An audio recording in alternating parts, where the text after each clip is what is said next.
बिस्मिल्लाहिर्रहमानिर्रहीम। अस्सलाम वालेकुम। आज की रेसिपी है आलू के पकौड़े। आलू के पकौड़े बनाने के लिए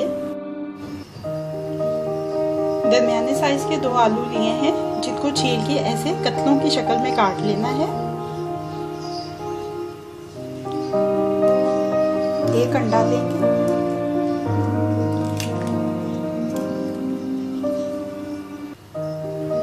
इसमें शामिल कर देना है 1 कप बेसन का, 1/4 कप कॉर्नस्टार्च, 1 चाय का चम्मच नमक, 1 चाय का चम्मच लाल मिर्च का पाउडर, 1 खाने का चम्मच कुटा हुआ धनिया, 1 खाने का चम्मच कसूरी मेथी मसल के डाल देंगे इसमें, 1 खाने का चम्मच सब्ज़ मिर्चों का पेस्ट, आधा चाय का चम्मच अमचूर, 1 चाय का चम्मच बेकिंग पाउडर, हस्बे ज़रूरत पानी शामिल करके इसका एक स्मूथ सा पेस्ट बना लेंगे।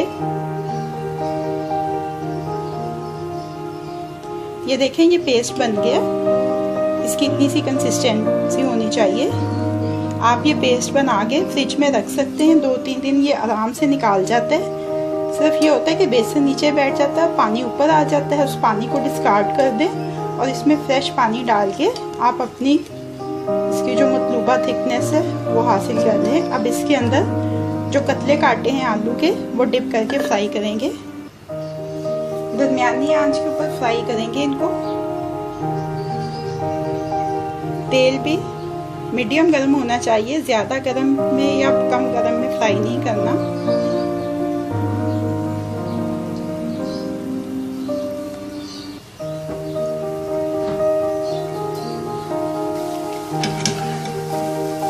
एक तरफ से सुनहरी हो जाए तो साइड पर लग दें।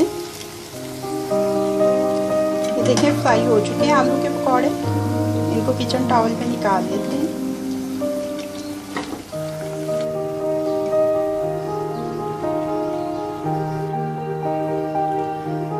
आलू के पकौड़ों को सर्विंग प्लेट में शिफ्ट कर लिया है। अब ये रेडी टू सर्व है।